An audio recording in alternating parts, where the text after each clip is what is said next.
दोस्तों नमस्कार। आप सभी का नेशनल इंग्लिश की तरफ से स्वागत है यानी वेलकम है। आज की वीडियो में हम लोग एक ही वीडियो में कैन के सभी प्रयोग पढ़ने वाले हैं। जैसे can be, can have to, can have had और can have had to. I hope कि आज की वीडियो देखने के बाद से कैन से रिलेटेड जो भी कंफ्यूजन होंगे वो डेफिनेटली दूर हो जाएंगे। तो चलिए टाइम ना वेस्ट करते हुए मैं आगे बढ़ता हूं। कैन कैन का हिंदी होता है सकना।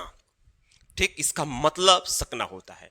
लेकिन जब ये प्रेजेंट इंडेफिनिट में इस्तेमाल होता है तो सकता है, सकता है, सकती है, सकते हैं। अगर यही पास्ट में होगा तो सकता था, सकती थी, सकते थे।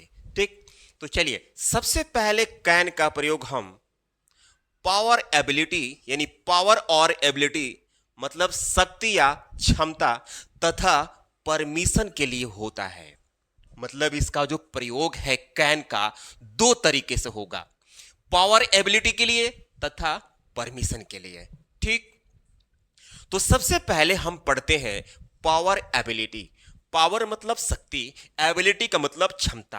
यानी जो काम आप फिजिकली करते हैं वो पावर हो गया और जो काम आप मेंटली करते हैं वो एबिलिटी हो गया। ठीक, तो इसमें हम देखेंगे कैन का प्रयोग सबसे पहले सब्जेक्ट, उसके बाद कैन के जस्ट बाद वर्ब की फर्स्ट फॉर्म। यानी कोई भी मॉडल वर्ब हो उसके साथ हमेशा वर्ब का फर्स्ट फॉर्म ही आता है, उसके बाद ऑब्जेक्ट और एटसेट्रा। जैसे यहां लिखा है कि मैं यह दीवार गिरा सकता हूं, मैं यह दीवार गिरा सकता हूं, तो भाई यहां पर फिजिकल वर्क दिख रहा है। यहां पर आप सोचते हैं वो कि जैसे दिमाग में चल रहा होगा कि मे का भी प्रयोग हो सकता है क्या? नहीं, मे का प्रयोग बिल्कुल अलग है। अगली वीडियो में मैं मे का सारा यूज बताने वाला हूं, उसके लिए आप वेट कीजिएगा। तो मैं यह दीवार गिरा सकता हूं, मैं तो सबसे पहले सब्जेक्ट लिखेंगे मैं की मीनिंग आई। अब सकता हूं इसके लिए कैन, काम क्या है? गिराना। तो इसकी मीनिंग होता है इंग्लिश डेमोलिश, डेमोलिश। यह दीवार, तो इसके लिए this wall, I can demolish this wall. तुम यह पत्थर उठा सकते हो, तुम यह पत्थर उठा सकते हो। यहां पर फिर से फिजिकल वर्क दिख रहा है, तो तुम इसके लिए लिखेंगे यू और सकते हो के लिए कैन। उठाने की बात हो रही है तो उठाने की मीनिंग यहां लिफ्ट लगाएंगे। यह पत्थर यानी दिस स्टोन। तो यहां पर अभी हमने पावर की बात किया। परमिशन यानी अनुमति, क्या लिखा है? टेकिंग परमिशन फ्रॉम जूनियर और इक्वल पर्सन। भाई जब हम अपने जूनियर से परमिशन लेते हैं या अपने एक समान व्यक्ति से यानी हम उम्र से। एक और बात, अगर फैमिली मेंबर से अगर फैमिली मेंबर से भी परमिशन लेते हैं तो वहां पर हम केवल कैन का ही प्रयोग करेंगे। अगर हम अपने फ्रेंड से, अपने भाई से या अपनी किसी फैमिली मेंबर से या अपने जूनियर से कैसे परमिशन लेंगे? मान लीजिए किसी जूनियर का घर है यानी आपसे छोटा है और उसके घर आप गए और कमरे में बैठ करके पढ़ रहा है तो डायरेक्ट उसके कमरे में तो घुस नहीं जाएंगे ना भाई। जाने से पहले हर व्यक्ति की एक प्राइवेसी होती है, तो उसके घर में आप जाने से पहले तो परमिशन तो जरूर लेंगे ना। तो अपने से छोटे या इक्वल पर्सन से या फैमिली मेंबर से जब आपको परमिशन लेना हो तो कैन का प्रयोग करते हैं। जैसे लिखा है कि क्या मैं अंदर आ सकता हूं रवि? रवि नाम को कोई लड़का है, तो सबसे पहले हम लिखेंगे कैन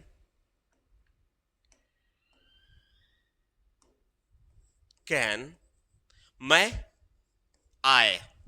आ सकता हूं। यानी कैन लिखने से क्या का भी मतलब निकला और सकता हूं का भी मतलब निकल गया। आने की बात हो रही है कम, अंदर के लिए इन, और यहां रवि नाम के लड़के से परमिशन लिया जा रहा है। Can I come in Ravi? Can I come in Ravi? क्या मैं तुम्हारा मोबाइल चला सकता हूं दीदी? मान लीजिए कि आपके घर की दीदी है और आप उनका मोबाइल चलाना चाहते हैं तो उनसे भी परमिशन लेते हैं भाई। तो क्या करेंगे? सबसे पहले तो मैं की मीनिंग आए, तो कैन लिखने से क्या का भी मतलब निकला और सकता हूं का भी मतलब निकल गया। अब चलाने की बात हो रही है तो मोबाइल चलाने की मीनिंग स्क्रॉल। तुम्हारा मोबाइल, योर मोबाइल, और यहां पर sister. Can I scroll your mobile sister, ठीक है ना। तो जब यहां पर हमें अपने लेवल के या अपने से छोटे या फैमिली मेंबर से परमिशन लेना हो तो कैन का ही प्रयोग करेंगे, मे का प्रयोग नहीं करेंगे। मे का प्रयोग अपने से बड़े, मतलब कि किसी सरकारी कर्मचारी या प्राइवेट कर्मचारी या कोई व्यक्ति जो ऑफिस में पदासीन हो, यानी ऑफिस में बैठा हो, चाहे सर हो या मैडम हो, उनसे परमिशन लेने के लिए हम प्रयोग करते हैं। अब हम लोग यहां पर कैन बी का प्रयोग पढ़ने जा रहे हैं, जिसका मतलब होगा बन सकता है या हो सकता है। यानी सकता है शक्ति से पहले बन आना चाहिए या हो आना चाहिए। इसी बन या हो के लिए हमें कैन के बाद बी लगाना है। लेकिन अब हम बी के बाद चार चीजें लाएंगे, या तो नाउन होना चाहिए, या तो एडजेक्टिव, या तो पोजीशन, पोजीशन मतलब कोई जगह की बात हो रही है, या तो सेंटेंस पैसिव मूड में होना चाहिए। कैन बी का प्रयोग जब हम करेंगे तो उसके बाद या तो कोई नाउन, या तो एडजेक्टिव, या तो पोजीशन यानी किसी जगह पर, या तो सेंटेंस पैसिव मूड में होना चाहिए। तो देखते हैं इसको। यहां लिखा है कि सबसे पहले सब्जेक्ट, उसके बाद कैन बी, ऑब्जेक्ट। अब ऑब्जेक्ट में यहां पर इनमें से कुछ भी हो सकता है, या तो नाउन, या तो एडजेक्टिव, या तो पोजीशन, या तो सेंटेंस पैसिव मूड। जैसे कि तुम एक नेता बन सकते हो, देख रहे बाबू, तुम तो नेता जो है अब ये नाउन है, तो तुम की मीनिंग लिखते हैं यू, और बन सकते हो इसके लिए कैन बी। क्या बन सकते हो? एक नेता, तो a leader, you can be a leader. वह मोटी हो सकती है, अब मोटी आ गया तो मोटी क्या है? एडजेक्टिव है, ये एडजेक्टिव की बात हो रही है। तो वह यानी सी कैन बी से हो सकती है क्या? फैट। तो जब भी कोई एडजेक्टिव आता है तो उसके पहले आर्टिकल ए और एन का प्रयोग नहीं करते हैं, तो मैंने नहीं किया, तो सी कैन बी फैट। अब जरा हम पोजीशन को देख लेते हैं। लिखा है कि वह दिल्ली में हो सकती है, वह दिल्ली में हो सकती है। अब दिल्ली जो है एक पोजीशन है, एक जगह की बात हो रही है, वो दिल्ली में हो सकती है। दफ्तर में एक जगह है, और तुम पीटे जा सकते हो, पीटे जा सकते हो, ये सेंटेंस पैसिव में है, यानी तुम पीटे जा सकते हो। तो देखिए कैसे, सबसे पहले उसको बनाते हैं कि वह दिल्ली में हो सकती है, तो लिखेंगे सी हो सकती है। अब बन के जगह पर हो आ गया, तो कैन और be, C can be Delhi में, मे के लिए इन और दिल्ली के लिए Delhi, C can be in Delhi. मैं कल दफ्तर में हो सकता हूं, दफ्तर जगह की फिर बात हो रही है, तो मैं यानी आई हो सकता हूं, कैन बी दफ्तर में, इन द ऑफिस। कब हो सकता हूं? कल, यानी टुमारो, आने वाले कल की बात हो रही है। I can be in the office tomorrow. अब अगला सेंटेंस, तुम पीटे जा सकते हो, यानी तुम्हारी पिटाई की जा सकती है। अब ये सेंटेंस पैसिव में है, इसमें जब तुम्हारी पिटाई होगी तो देखिए इसमें नाम नहीं है, कौन पीटेगा। पैसिव के दो सिम्टम, दो पहचान, या तो काम करने वाला गायब रहेगा, या तो अगर रहेगा तो के द्वारा हिंदी में लगकर और बाई लगकर इंग्लिश में आएगा। जा सकते हो। और दूसरी बात कि जब सेंटेंस पैसिव में होगा, चाहे वो प्रेजेंट का हो, चाहे पास्ट का हो, चाहे फ्यूचर का हो, उसके पहले जा शब्द जरूर आएगा। तुम्हारी पिटाई की जा सकती है, तुम पीटे जाते हो, प्रेजेंट इंडेफिनिट, तुम पीटे जाओगे फ्यूचर, वो पीटा जाता था पास्ट, ये पहचान है। तुम यानी यू। अब तुरंत हमको यहां लिखना है कैन और बी। अब पिटाई करने की बात हो रही है तो यू कैन बी बीट, तो बीट का मतलब पीटना होता है, तो पैसे में हमेशा वर्ब का थर्ड फॉर्म लगता है, इसलिए यहां पर बीटन करना पड़ेगा। You can be beaten. तो ये कैन के साथ हमने बी पढ़ा 4 तरीके से। अब आगे देखते हैं। अब आया कैन के साथ हैव। आप तो हैव को जानते ही हैं कि हैव जो है एक हेल्पिंग वर्ब है और ये मेन वर्ब का भी काम करता है। तो यहां पर जो है ना, इस हैव का प्रयोग कैन के साथ में पोजेशन के सेंस में। क्या मतलब? To be owner of something, यानी किसी चीज का मालिक होने के सेंस में, अर्थात किसी वस्तु पर, किसी व्यक्ति पर आपका मालिकाना अधिकार होगा। जैसे जब ये मालिकाना अधिकार या पोजेशन की बात होगा तो सेंटेंस कैसे आएगा?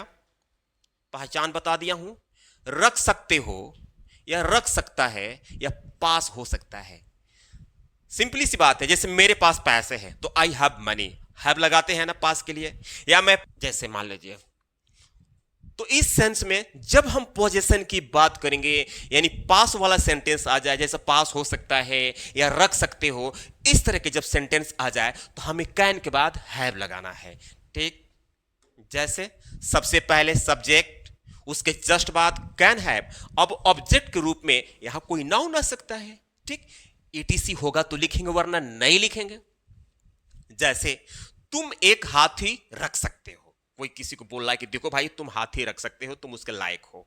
तुम, तो तुम की मीनिंग यू, और सकते हो के लिए कैन लिखेंगे।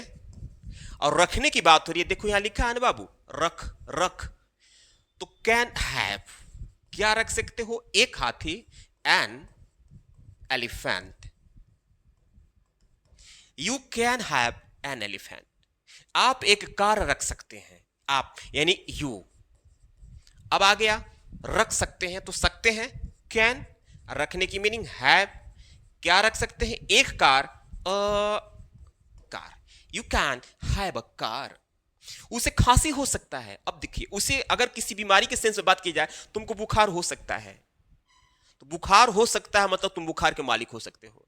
तुमको खांसी हो सकता है, खांसी हो सकता है मतलब तुम्हारे पास खांसी हो सकता है, तुम खांसी के मालिक हो सकते हो। तो ये वाला सेंस है उसे। तो उसे की मीनिंग यहां तो कंफर्म नहीं है महिला है कि पुरुष है, चलो मैं ही मानता हूं, ही। जस्ट बात कैन हैव, खांसी, cough. You can have cough. मैं कई नौकर रख सकता हूं। भाई ये देखो, मैं कई ठो नौकर रख सकता हूं, यानी मेरे पास कई ठो नौकर हो सकते हैं। मैं यानी आई, सकता हूं के लिए कैन, रखने की बात हो रही है हैव, कई नौकर यानी मेनी सर्वेंट्स, मेनी सर्वेंट्स। ये हो गया। अब हम आगे देखते हैं कि कैन का क्या यूज है। अभी हम लोग कैन हैव पढ़े हैं प्रेजेंट में, लेकिन अगर उसके साथ हैड लग जाए तो लास्ट में रख सकता था या रख सकती थी या हो सकता था या हो सकती थी। ये देखिए, to be owner of something in past, यानी पास्ट टेंस में, भूतकाल में किसी चीज का, किसी वस्तु का मालिक होने के सेंस में, यानी ठीक जो अभी हमने पढ़ा है कैन हैव, उसी बात को अगर हम पास्ट में बात करें तो कैन हैव के साथ हैड लगाना पड़ेगा। पहचान, पास हो सकता था या रख सकता था। जहां यहां से था लगा दे तो केवल कैन हैव, यहां था लगा दिया तो कैन हैव हैड का प्रयोग। सबसे पहले subject can have had plus object. Object में कुछ भी हो सकता है, वस्तु वगैरह। ठीक है, जैसे मैं एक कुत्ता रख सकता हूं, ये गलत छप गया है, रख सकता हूं मतलब रख सकता था, क्योंकि हम पास्ट पढ़ रहे हैं। तो मैं एक कुत्ता रख सकता था, तो क्या लिखेंगे? आई, सकता, कैन हैव लिखेंगे और तुरंत had, I can have had, यानी यहां पर जो है रख सकता था के लिए कैन हैव हैड, एक कुत्ता, इसके लिए उद्योग। मेरे पिताजी अनेकों कार रख सकते थे, अनेकों कार रख सकते थे, तो क्या करेंगे? My father, my father. तुरंत रख सकते थे लिखेंगे can have had, can have had, अनेकों कार यानी मैनी कार्स, ठीक। My father can have had many cars, तुमको बुखार हो सकता था, अभी जो खांसी वाला सेंटेंस पढ़े हैं ना उसी का पास्ट हो गया। तुमको बुखार हो सकता था मतलब तुम पास्ट टेंस में खांसी रख सकते थे, तुम खांसी के मालिक हो सकते थे, तो क्या करेंगे तुमको, यानी you can have had fever, ठीक बाबू, you can have had fever. तो ये कैन हैव हैड का हमने प्रयोग पढ़ा। अब आगे देखते हैं कि कैन का प्रयोग क्या है। कैन हैव टू, मतलब अगर कैन हैव के साथ टू लग जाए तो पढ़ सकता है, यानी अब मजबूरी वाला सेंटेंस आ जाएगा, तुमको जाना पड़ सकता है, तुमको आना पड़ सकता है। लेकिन इस तरह के सेंटेंस को बोलने के लिए मे हैव टू का प्रयोग बेहतर माना जाता है। लेकिन अंग्रेजी में बोलचाल की स्टाइल में आप मे हैव टू के बदले कैन हैव टू का प्रयोग करके अपना काम चला सकते हैं, केवल काम चलाने के लिए। लेकिन ग्रामेटिकली देखा जाए तो मे हैव टू का प्रयोग माना जाता है। तो क्या करेंगे, सबसे पहले subject can have two plus verb की फर्स्ट फॉर्म ऑब्जेक्ट एटसेट्रा। जैसे कहा जाए कि तुमको रात में स्टेशन जाना पड़ सकता है, पढ़ सकता है, देख रहे हैं ना, जिसमें अगर पढ़ सकता है आ जाए, पढ़ सकता है, पढ़ सकता है, तो इंग्लिश स्टाइल में अंग्रेजी बोलचाल में आप कैन हैव टू। लेकिन अगर कोई क्वेश्चन वगैरह आता है, कॉम्पिटेटिव एग्जाम में बैठते हैं, तो मे हैव टू का प्रयोग वहां मे हैव टू के प्रयोग पर आप टिक करेंगे। जैसे तुमको, यानी you can have to, you can have to, जाने की बात हो रही है, गो कहां, टू स्टेशन, टू स्टेशन, कब जाना पड़ सकता है, रात में, यानी एट नाइट।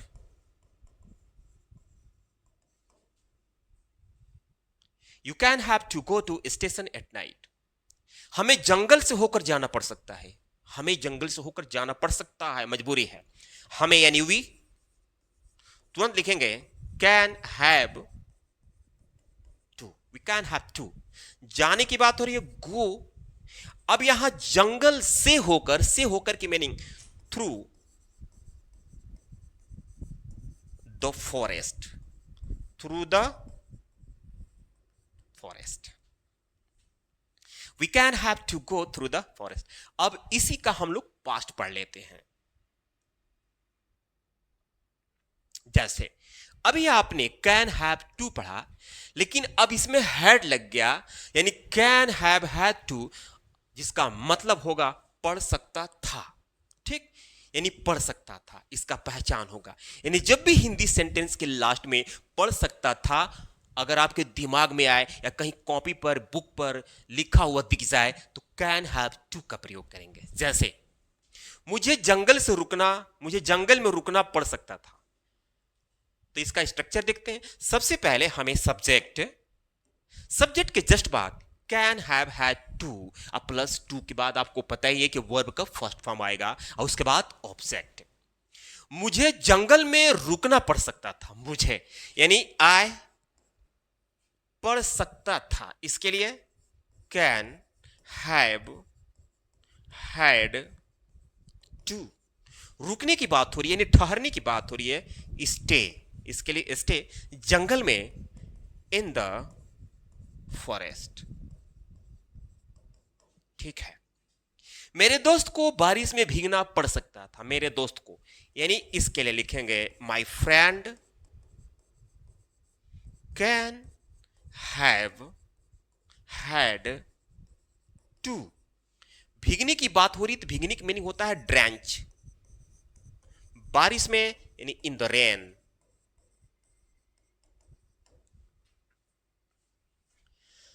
तो ये वीडियो आपको कैसा लगा? अगर कैन का सभी प्रयोग आपको समझ में आ गया हो तो प्लीज वीडियो को लाइक करके चैनल को सब्सक्राइब कीजिए वीडियो, ताकि इसी तरह के इंफॉर्मेटिव और नॉलेजेबल वीडियो 7:30 बजे आप तक पहुंच जाए।